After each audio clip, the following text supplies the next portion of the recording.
Hello everyone. So in this video, I'll talk about the classification of bones and as well as the blood supply to the bones. So I'm sure by now you know that the bone is a living thing and it also requires blood supply. It also requires nutrients. It requires oxygen. Otherwise, if you cut off the blood supply to a bone, it dies off. Okay. So basically, when it comes to the human body, it is made up of 206 bones. Okay. Some people in children, they might even reach 300 bones. Okay. And when it comes to the classification of bones, they are classified into 6 types. So you have the long bones, you have the short bones, you have the flat bones, you have the irregular bones, you have the sesamoid bones, and lastly, you have the pneumatic bones. Pneuma from the lungs, pneumonia. So that's infection of the lungs. Okay, we'll talk about them as well. So pneumatic bones as well. Okay. So when it comes to bones, bones basically gives us protection. Okay. So when it comes to our internal organs, they are found within bones. So basically, bones protect the internal organs. They give us shape, structure. They allow us to move. So they allow mobility. Okay. Basically. So like I said, in an adult human being, you find approximately 206 bones. Yeah, some people might have more bones. That's normal. But this is more like the approximate number of bones they're supposed to have, 206 bones. So when it comes to the long bones are 90. Okay. Short bones are 30. When it comes to the flat bones, they are 29. Then the irregular bones, so here on the irregular bones, you even put the pneumatic bones, okay? They are like approximately 57. So in total, you have 206 bones. Okay? So long bones. So when it comes to long bones, so these have an elongate shaft and 2 expanded ends on each side of the shaft. Okay. So this, what you're seeing here is the shaft, and on each side of the shaft, you have an expanded end. So you have that expanded end on that side, and you have another expanded end on the lower part. Okay. So this shaft is also known as a diaphysis. Okay. So the shaft is also known as the diaphysis. Then the expanded end is known as the epiphysis. You have the epiphysis. So you have the distal epiphysis away from the head, and you have the proximal epiphysis close to the head. So between the epiphysis and the diaphysis, there's a junction there. Okay. So that junction is known as the metaphysis, meta, to change basically. So the bone is changing from the diaphysis to the epiphysis. So that part there in between the diaphysis and the epiphysis is known as the metaphysis. And on the metaphysis, you have one important thing which you need to know, which is that line there. Okay. So that line is known as the epiphyseal line or the epiphyseal plate. Okay. So in children and in teenagers, okay, approximately before 21 years of age, in some people, they can even reach 24 years of age. Like, they continue growing, right? And until they reach that point. So what happens is that at this epiphyseal line, in children and in teenagers, or maybe approximately before 21 years, or maybe before 21 to 24 years, that epiphyseal line, you'll find cartilage there. And the type of cartilage you find there is hyaline cartilage. So what will happen is that that cartilage more like expands. Just draw this. So there you'll find basically hyaline cartilage on that plate there, on this plate. So what will happen is that the hyaline cartilage basically divides and expands. So when it's dividing and expanding, it will be making the bone long, okay? And what will happen is that the distal ends of the hyaline cartilage begins to ossify. Okay, so basically the middle part of the hyaline cartilage will be dividing the cells there, the chondroblasts, the chondrocytes, they'll be dividing. And as they are dividing, the bone will be more like expanding. And while it's expanding, the distal ends of the hyaline cartilage ossify. And when they're ossifying, they are forming bone, okay? So basically that's how bones grow long, okay?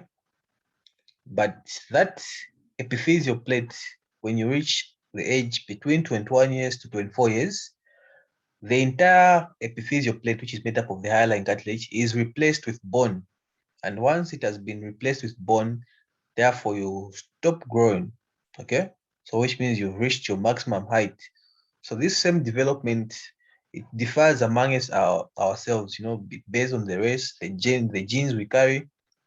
Okay, there's some people who are short, which means that the epiphyseal line is replaced with bone at a younger age. And when that happens, they'll be basically short.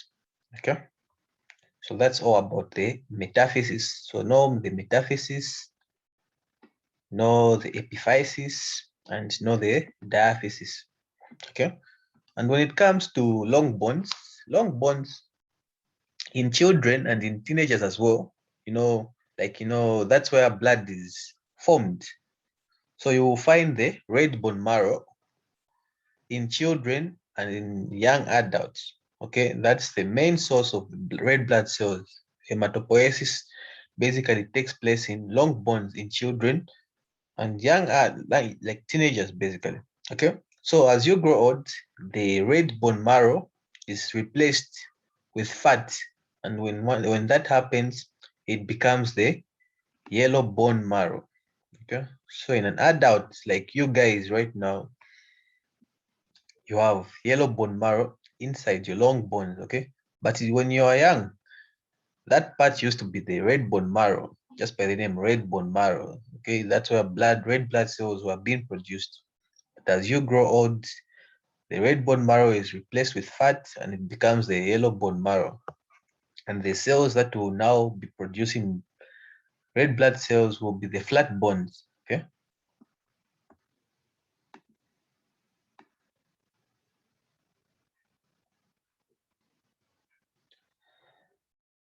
So that's it about long bones.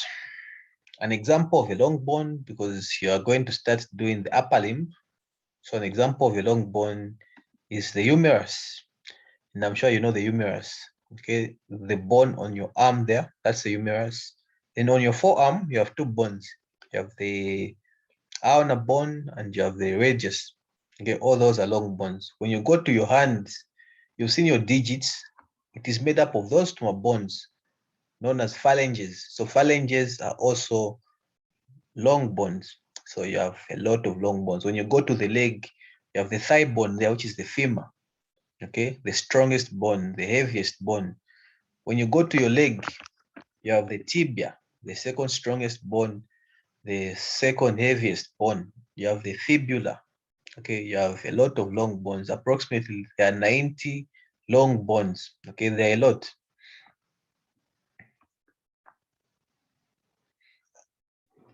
So let me talk about short bones. So when it comes to short bones, like these bones are short, okay, and can be of any shape. So basically, these short bones are shaped roughly like a cube, okay.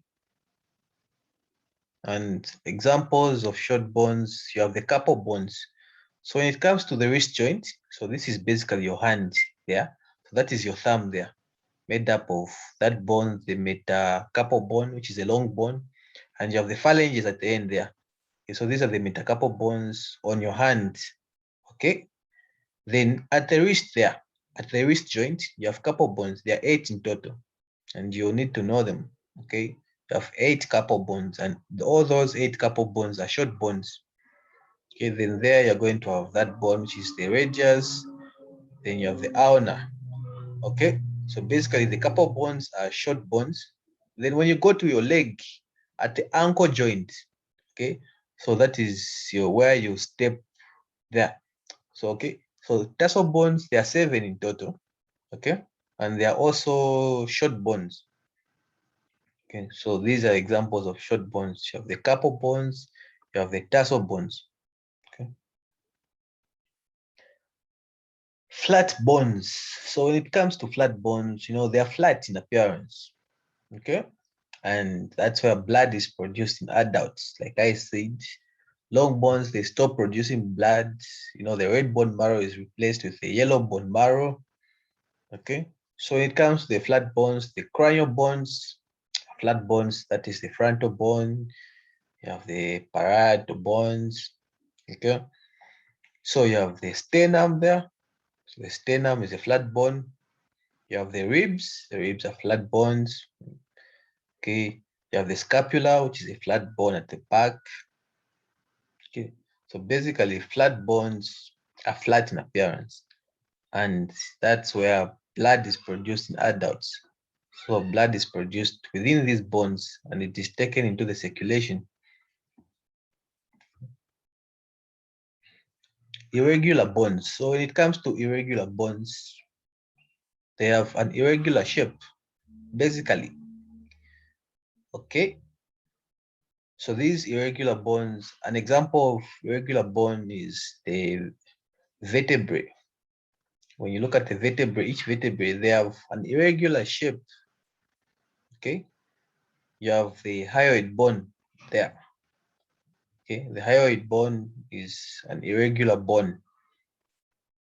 You have the 3 bones in your ear.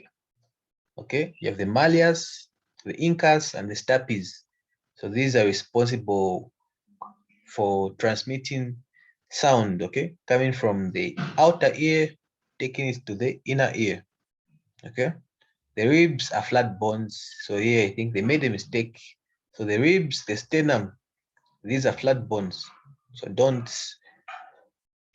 put them on irregular bones. Okay. I just got this image to illustrate the vertebrae, to illustrate the hyoid bone, to illustrate the 3 bones in your middle ear. Even the hip bone. The hip bone, those are flat bones. On the hip bone, you have 3 bones on each side. So you have 1 hip on this side and the other hip on this side. Okay. So hip bone is made up of the ilium, you have the pubis, and you have the ischium. Okay. Even this side, you're going to have the ilium, the pubis, the ischium. So 2 hip bones together with the sacrum and the coccyx, they'll form the bony pelvis part, or they'll form the pelvic region. Okay. So the bones of the pelvis are formed by 2 hip bones with the sacrum there, and down there the coccyx. Okay.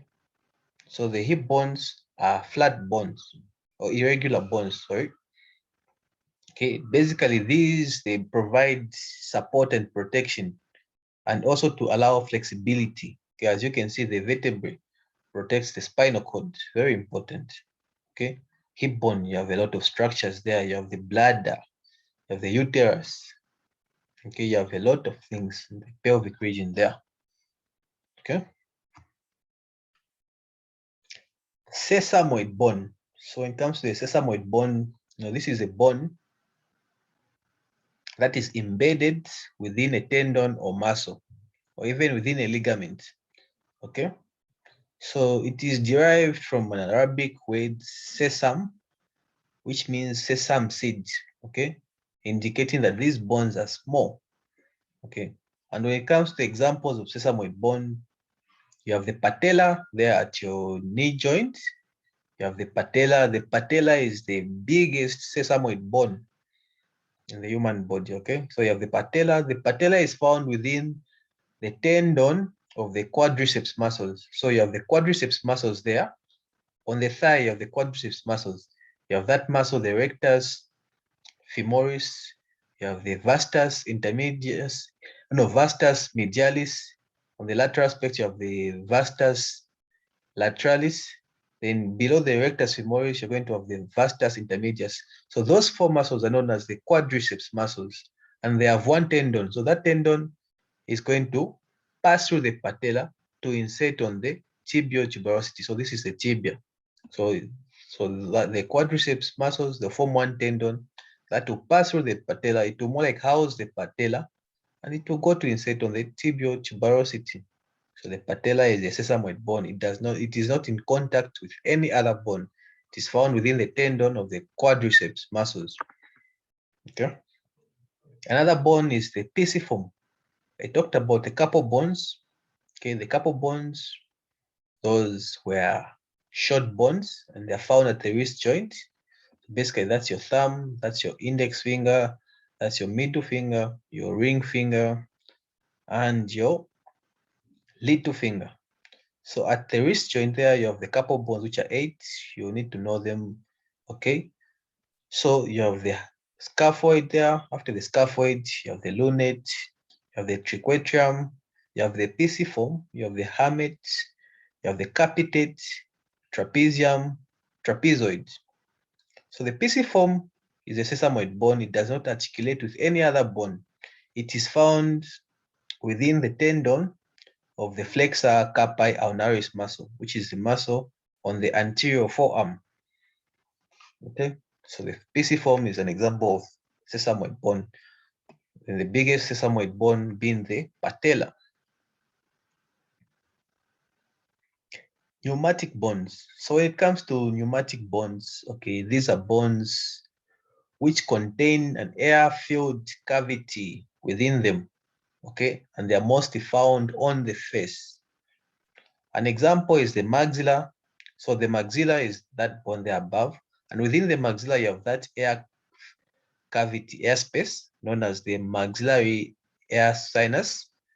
Okay, so which is that one, the maxillary air sinus. Okay, then you have those ones there, the front. So this is the frontal bone there.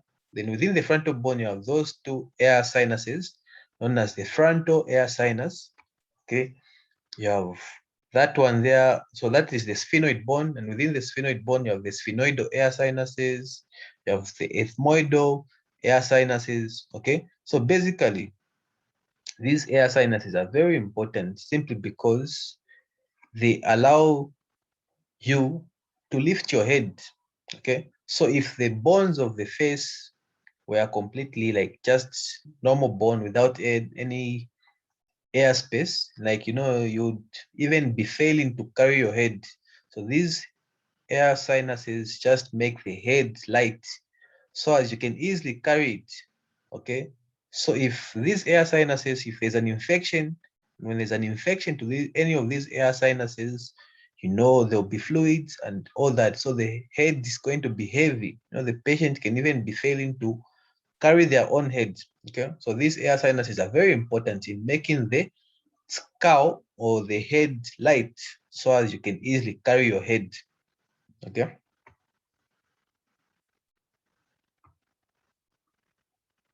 so basically those are the types of bones, the 6 types of bones which you need to know. Okay, very soon we'll start talking about them, like not really talking about them one by one, but based on the region they'll be mixed, so you need to know the types, so as when you look at the bone you can easily tell, no, this is a long bone, this is a short bone, this is an irregular bone. Okay, so you need to know those types and you need to read more on them, know more bones on them. Okay, get more information. So let me talk about the blood supply to the bones. Like I said, as you've seen as well, blood has a lot of cells. Flat bones, basically, that's where the red blood cells are even produced. So you don't expect something like that to be dead. It is made up of cells, which you will do in histology. Okay, you talk about the osteoblasts. You talk about the osteocytes. Okay, you talk about the osteoprogenitor cells. So you look at all those cells for the bones, the osteoclasts. Okay, so a bone is a living thing. So it also requires blood supply for those cells to function well. Calcium is stored within the bone. Phosphates stored within the bones. Okay, basically, the bones are very important. So when it comes to blood supply to the bones, they receive approximately about 10% of the cardiac output. Okay, so as compared to cartilage, the blood supply to the bone allows for a higher degree of cellularity, remodeling, and repair. You have a fracture. That fracture, the bone has broken, so those osteoblasts, the osteocytes, they need to work. And for them to work to form a new bone, they'll require nutrients, they'll require oxygen. Okay. So basically, blood supply is very important to a bone. So blood supply is basically via two main sources. Some books, they'll even say three main sources. Okay. So you can read up on the other one, the periosteal system. So you should read up about the periosteal system. The periosteal system for the blood supply to the bone. Okay. So the first system, like I'll talk about, is the nutrient artery system. Okay, so the nutrient artery system is the most common, especially in adults. Then you also have the metaphysio epiphyseal system. Okay, so let me start with the nutrient artery system. So when it comes to the nutrient artery system, like it is a high pressure system that branches from major systemic arteries. Okay, so it enters through the cortex via a nutrient foramen. So when you get a bone, you find like a small opening. So that opening, small opening, is known as the nutrient foramen. And you have them on various parts of bones. On the ilium, you have the nutrient foramen. On the humerus, you have them basically almost on all bones, because they require blood supply. And basically, it's via the same nutrient artery. Okay. So what will happen is that, imagine this is you can say this is the humerus. You can say the humerus because you're going to start with the upper limb. So basically, maybe the nutrient artery will branch off from the brachial artery. The brachial artery is the main supply of blood to the arm. So from the brachial artery, you're going to have a branch which will be known as the nutrient artery, and it's basically accompanied by the vein. It can be one vein, it can be two veins. Okay, so they'll enter through the nutrient foramen, and when they enter through the nutrient foramen, they'll go into the medulla of the bone. So that's the medullary canal. So when they enter into the medullary canal, though that nutrient artery is going to branch off into the ascending and descending branches. Then those ones will be branching off from the arterioles. Arterioles, you're going to have the capillaries. Okay. And from the capillaries, you'll form the veins now. So basically, that's the nutrient artery, blood supply to the bone. Then you also have this metaphysio epiphyseal system. So when it comes to that, it basically supplies the metaphysis, bone, where there's bone growth in children. So this is mostly common in children. And you also have the epiphyseal system. Okay. So this metaphysio epiphyseal system like arises from the periarticular plexus that is found around the joint area of the long bone. So as you can see, this bone will be articulating with another bone. So that joint there needs to be supplied by blood. And we'll be talking about blood supply to specific joints. Maybe we'll talk about the shoulder joint. We'll look at the blood supply to the shoulder joint. So from those same blood supply to the shoulder joint, they'll also support surgeons. They'll also give blood to the metaphysis and the epiphysis. Okay. So basically, those are the two. So when it comes to the nutrient artery system, like here, it was even mentioned that they'll be passing through the Haversian system. So what's the Haversian system? So when you look at the Haversian system, you have what is known as like I talked about the cells of the bone being osteoblasts, then you have osteocytes. Okay, so osteocytes are more like osteoblasts, which have differentiated. Okay, so the osteocytes are found within bone and they're found in concentric layers. As you can see, you have that layer, you have that layer, just like that. At the center of it is a canal. And through that canal, that's where you're going to find the blood vessels and the nerves.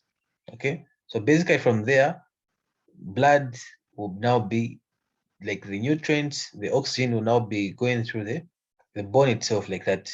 Okay, so basically that's all about the classification of bones, That's all about the blood supply to the bones, but don't forget to read more on this one, okay? So this is just to give you an idea of what you're supposed to know, okay? So thank you very much for watching this video.